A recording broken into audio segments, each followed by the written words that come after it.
Len Morris. When I started looking for people on this panel, 5 people, I kid you not, 5 people each shouted out, Len Morris, Len Morris. And I didn't know why. Because I've known Len for when he was at 2020, I knew his friends, and for years now, he has been a guest lecturer at Renaissance House. He's never strayed from this one personal cause, to represent the rights of children who are underrepresented, to show the world the worst forms of child slavery, of child abuse, of child this. He got the Iqbal Masai, I hope I'm saying it the right way, award for just that. And God bless him, he's still fighting the good fight. So again, I ask you, are you still really fighting the fight? Yeah, as a matter of fact, I am. So let me hear how you're fighting. Well, I'm a photojournalist. I worked in, as you mentioned, I worked in New York City. I had a 30-year career in broadcast journalism at all of the television networks, literally all of them, except for CBS. I worked with people at CBS, Yes, but just a not Caucasian at the network. Broadway broadcasting system, but Well, you are Caucasian, so. And we moved here. I guess it was probably 1996. I took a job, and the job was to travel to 5 countries for the United States government. Clinton was president then, and document child labor with countries that we have trade agreements with. So you didn't know about child labor before then? I knew a bit about it, But not for real. It's Okay. not the same thing as actually, it was then I went to Kenya for the first time. Oh. And filmed children picking coffee. Those children were mostly girls, mostly under 14 years of age. They were starving. They were covered in pesticides.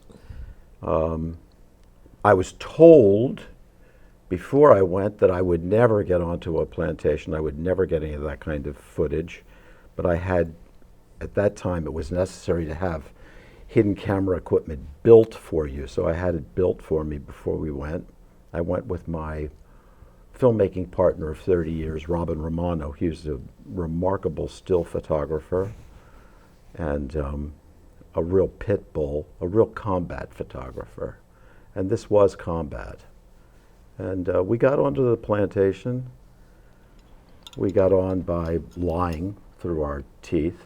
What'd you say? What was he lying? That I was a customer there to buy coffee. Coffee was 30 cents a pound. It was being sold here and in Europe with an 8,000% markup. I don't know about you, but even then coffee was like $14 a pound, $15 a pound. This is Kenyan coffee, some of the finest in the world. Big coffee. So it was babies, children, and so after weeks of you have to build trust. Everything is built on trust, particularly in Africa. But the families are afraid of you filming. The children are afraid. Certainly the owners of the plantation don't want you. The government of Kenya wanted to have nothing to do with our coming. We had no visa. They wouldn't let us into the country. I just bribed my way into the country. I packed everything up. We went to the airport. We just showed up. And because the United States government at that time was giving Kenya, I don't know, 40, 50, $60 million a year in direct aid, they decided that they weren't going to throw us in prison or deport us immediately.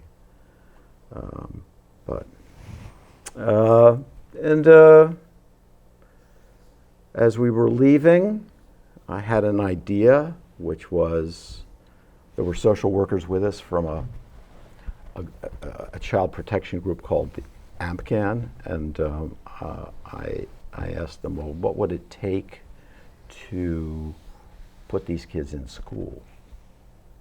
How much would it cost? There were like 60 of them, 70 of them.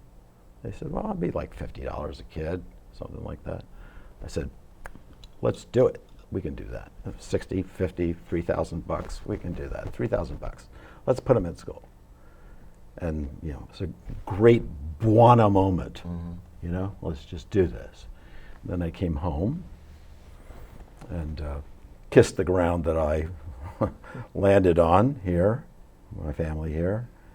And then the kids did really well. I mean, if you have a choice between picking coffee for like 15 hours a day and starving and being sick from pesticides and living in a hut with animals and not having clean water, not having any medical care or anything like that, or going to a boarding school and studying, you're going to do really well. So all of a sudden, now I'm getting the information that these 60 kids are doing great, and there's a waiting list of another 120 kids, and it's kind of like, oh shit, what did I do? What am I doing now? Am I really going to just say, oh, well, that was just for then, and let's forget about it, or I'm not going to. So that was 30 years ago. So for 30 years, we've been going to Kenya. We've been filming children in those kinds of work circumstances. Well, wait just a second now. Yeah. These children, these girls with the little tiny fingers so they could get the coffee beans, True. were making money for their folks. And you done took them away, right? Sent them to school, and now the parents are sitting there without having any income. Buona? Well, not exactly. Not exactly. Let me hear. Well, I think that, for one thing, those children are working because there isn't any food. Right. And for the most part, they're working with their parents. They're not actually paid. Whether it's child labor in an agricultural field here in the United States, or it's child labor, in Brazil on a sugarcane plantation, or it's, 70% of child labor is in agricultural commodities, and it's right at the beginning of the supply chain. So, in terms of, one piece of the work is getting the footage and removing the children from risk. Because the worst form of child labor, which is what I film and what I focus on, the trafficking of girls in sex clubs, the kinds of agricultural kids in gravel quarries, kids in gold mines, kids in fishing, kids in sand mines. That type of child labor puts not just the dignity of the child, but the health and physical well-being of the child at risk. So your first immediate task is to secure the safety of the child. And you know why? Because you can't just look at a 5-year-old and say, hey, you don't like it here? Move. Get a bus ticket. Go someplace else. You're starving? Get a job. It doesn't work like that. You have to first make them safe, and then you need to enforce the law and use that footage to go after the people responsible for that, the owners of the plantations. And when you remove a child from harm, you need to also provide food. I mean, that's what we You have do. to take care They're of them. poor Yeah. households. Yeah. We Yeah. send food monthly to the households of the children that we remove from child labor. I see. And Well, more likely than not, in Kenya, that household is going to be a female-led household. Oh, yeah. More likely than not. Not always. But more likely than not. There are plenty of very good, decent men in Kenya, and I'm not suggesting that there aren't. But there's a lot of single mothers. a lot of abandoned women, a lot of used women, a lot of women who've suffered sexual violence and exploitation. So and a lot of orphans. That's another whole class of children that we address. In Kenya today, of course, all countries experienced the pandemic, and the pandemic hit Nairobi and urban Kenya and hit Kenya like everywhere else. But HIV is the disease in Kenya that kills more people than anyone, and has produced more orphans than anyone else. And globally, we probably have 40 million orphans. Oh. That's a country. That's the Yeah. population of a Orphan country. land. Right. But Yes. here was I'm saying, by saving the child and sending the child to a boarding school, what are the consequences on the family that depended upon that child? So what I'm really thinking is, you can't just save the child; you got to save the whole family. Well, that's true. Children live in families. Families live in communities. And so you really are addressing holistically, and should address holistically, the needs of the entire community. And that's what all of the UN agreements, the Millennium Development Goals, the strategic development goals that they're currently promoting to end. I mean, we have a goal right now that the world community has formed a consensus around. These are the most ratified treaties in the history of the world. The Declaration of the Rights of Man, the Declaration of the Rights of the Child, the Convention of the Rights of the Child. These things have 100% agreement globally, and they commit the world to the notion that a child is a very special class of person, dependent upon adults for their basic needs. And those needs are basic safety, their dignity, their human dignity, because it's very debasing to be trafficked and sold, and degrading to be used and abandoned. The right to food, the right to sanitation, the right to clean water, the right to education, just for openers. So the commitment is to address all of those things. Now, the extent to which we do that depends upon the political will that we have, which is what leads me with the footage that I get to Washington. That's where I was Which is going. why I've made 5 films on the subject. And they're all the same film, really. They're all about the same thing at the end of the day, which is we're responsible to children, to all children, whatever their race, their nationality, their religion, their zip code, whatever level of fortune they were born into. And just to put a point to this, because this is important, I've filmed all over the world over the last 30 years doing this work. People love children. They love their children. They want the same things for their children. Of course. Moms and dads Yeah, of want course. that for their children. Maybe they don't have a lot of material things, but their hope is that life will be better for their For the children child. and for the next generation. And so it's a generational enterprise that I'm engaged in. And since we started doing the work, and I'm not responsible for this, but since I started doing this work, there are 90 million fewer children working in child labor. Oh, that's there are 64 million girls in school that had never set foot in a school. And there are medical solutions for preventable diseases. They're diseases that we have cures for. What we need to do is make those cures available to communities and to families, and not to slap a patent on it and turn it into a profit center for an American pharmaceutical company, which is more or less what we've done. Well, yes, because our Constitution has things like, all men are born equal and inalienable rights, but none of us have it. None of us are born equal. So that those things that you were talking about may be good on paper, but there's still a whole bunch of girls who are being abused. There's a whole bunch of children. So what my question really is how do they enforce that? That's my question. How are they enforcing it? Aside from your photograph, in addition to your photographs.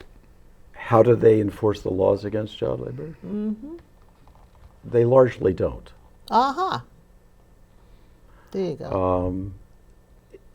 It's about money. It's all about money. And the concentration of wealth in the world now is such that 80 people have more wealth than a third of the world's population. Yep. It's amazing. Noise makes a difference. Alita, we were talking earlier about how, movements And as you just described, going to Washington and protesting, you know, my protest was the Vietnam War. We filled Washington every week until, you know, Nixon couldn't even like spend an hour in the White House. It was just like completely, there were 200,000 people going into Washington every month until finally like the message was delivered. Protests at the World Bank about how the World Bank, you know, funds huge projects that use children for direct labor, and that still goes on. Giving money to crooked autocrats who take the money, spend it on their cronies, and then cut social services and expect the people of their country to repay those loans. Those loans are called structural adjustment loans, and they're still being made by the World Bank and the IMF, which the United States Treasury controls. So money has a lot to do with it. Politics has a lot to do with it. But, you know, helping children is not about money. And helping children is a decision, and it's something that comes from our own moral and ethical center as people. And I think it's fair to expect that our government represent the actual moral choices that we as people would exercise if we had that power and we were distributing that money. And so, you know, you have to hold politicians' feet to the fire. You have to call them out. We had a very bad president for children with Donald Trump. Couldn't be worse. Guy putting children, separating children from their families, putting them under bridges, not feeding them, giving them medical care, treating them like they were vermin, not even seeing them. Oh, they came as from human. shithole countries. What do you expect? Right. And in terms of the government, in terms of USAID and the government agencies that we use to express American generosity and Americans' commitment to democracy and to the well-being of children, he hollowed all of that out. He eliminated all of the people, you know, he gutted those agencies. He put in political figures that were transactional figures.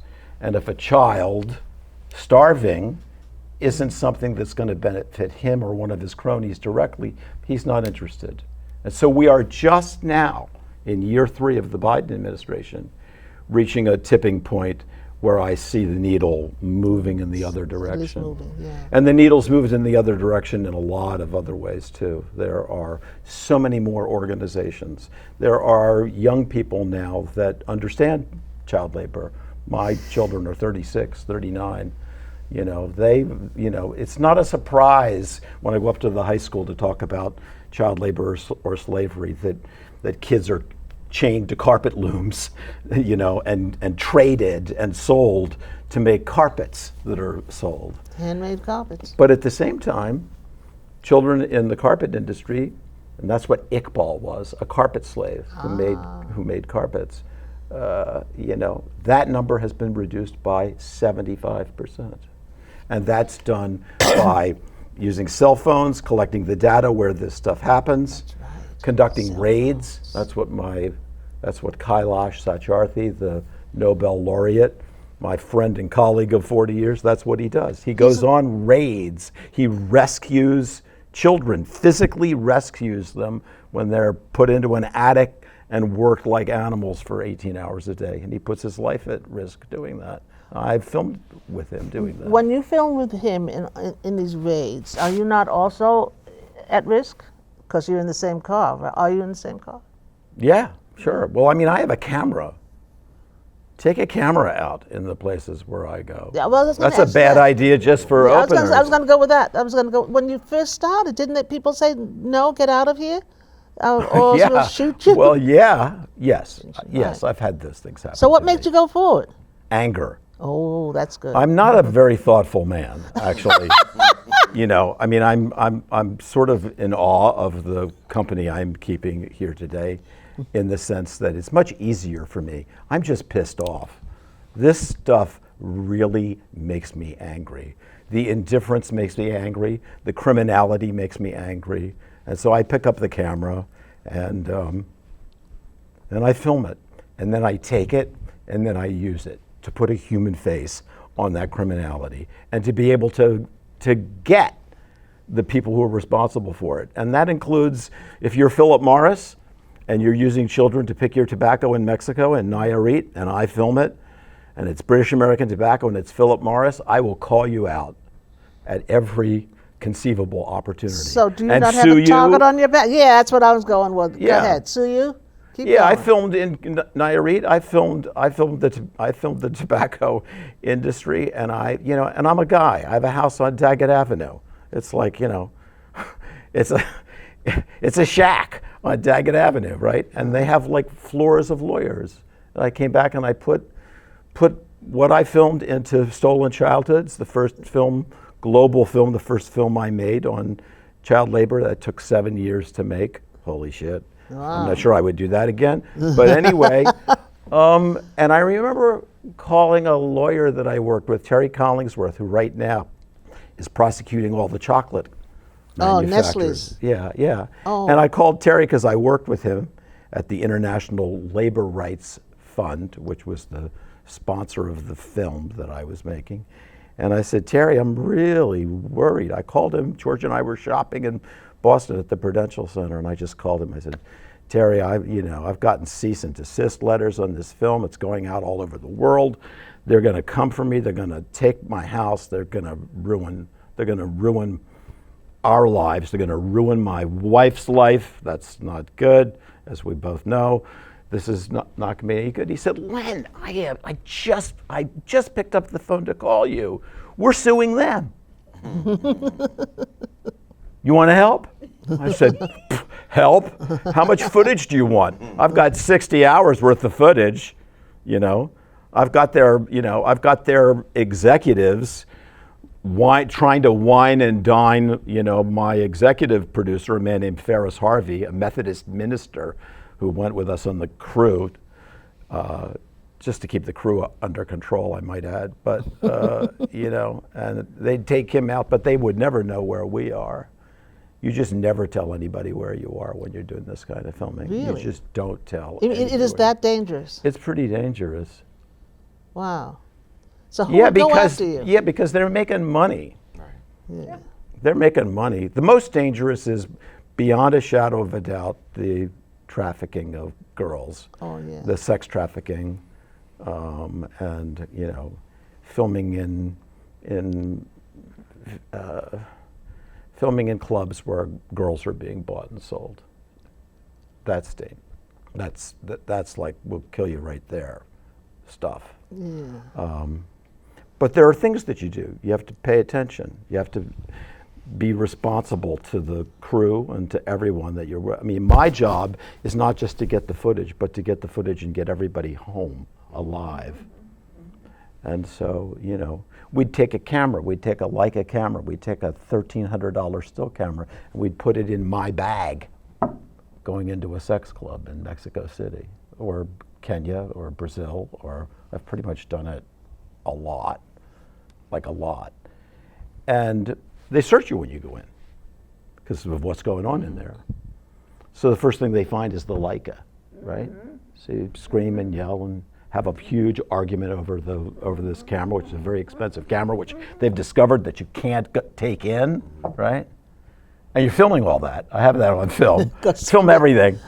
You're filming all that. So you give them the Leica with a great deal of resentment. But you're wired. You've got a camera here, or you got a camera in a.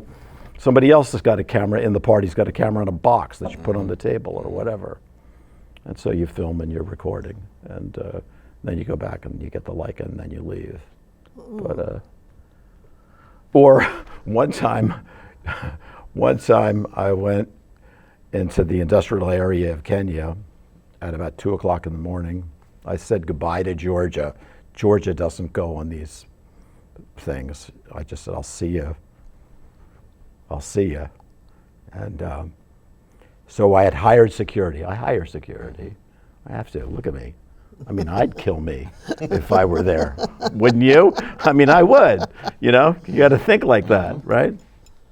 These two guys who are like Nigerian soldiers. I'm just going to put it the way it is. Large, black men, fierce-looking men in camouflage gear with berets and carrying automatic weapons showed up as my security. Okay. And I looked at these guys and I said, hey guys, I think you're great. Thank you for coming tonight, but like, seriously, let's get serious. Are we gonna walk, are you gonna come in with me? Is this how this is gonna work? Because this is not gonna work, okay? You have to stay in the van, turn your phone on. I'll text you, I guess, if this starts to go south, but that's just not gonna work. And coming home that night, as it turns out, there's a highway going into Nairobi that goes right through an area that also has all of the women who are on the street, not just the women in the clubs. And we went through all of there, and it's a very infamous place for hijacking vehicles. It's just go to these places. The biggest thing is to find a driver that'll take you there, because they'll just stop the vehicle and just say, "Get out, get out." Just get out if they don't. So anyway, I'm riding home and I'm in the back, and we've gotten the footage, and it's 5 o'clock in the morning, and we had filmed all day, Street Children all day, all over the city, and I just thought to myself, I looked at these two men, and I thought to myself, wow, look at this. Look at what it takes. I mean, I'm just here filming children at the end of the day, and how we treat them. It just felt, I don't know, it just felt. So anyway, I got dropped off at 5 o'clock in the morning, and the driver left, and I gave him, $600 in cash to pay him and to pay the guys. And as he left, the van was hijacked. Oh my gosh. Like 40 minutes after they dropped me off. And so 2.5 hours later, when we were scheduled to start another 20-hour day of filming, no van, no driver, no $600, no $600, but that's just money. You just go through money like shit through a goose. But you do. Okay, yeah. I call it location expense. That's right, it was. Money. Wow. Yeah. But yeah, you have to be ready. When you're filming, you've got a couple of drivers, you've got social workers, you've got a crew, you've got money. You obviously have money.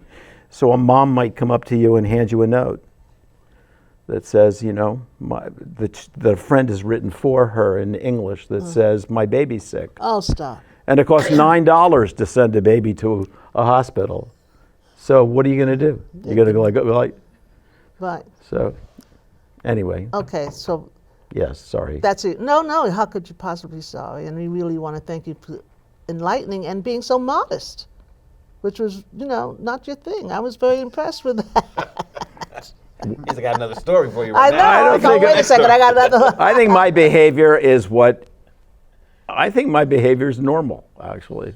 I think you would do it. I think you would do it. If you were there, I think you would do it. We would all do it. Yes. But the thing is that you do it on the outside, and we do it on the inside. We keep it inside, I think. I keep it inside, and I try not to let people see the fury that's going on inside. Oh, it's very hard. I came home from Kenya. I've never seen so much starvation and child labor after November. I came home and the images were so bad, I had to get a therapist. Yeah, well, there you go. Made my daughter very happy, though.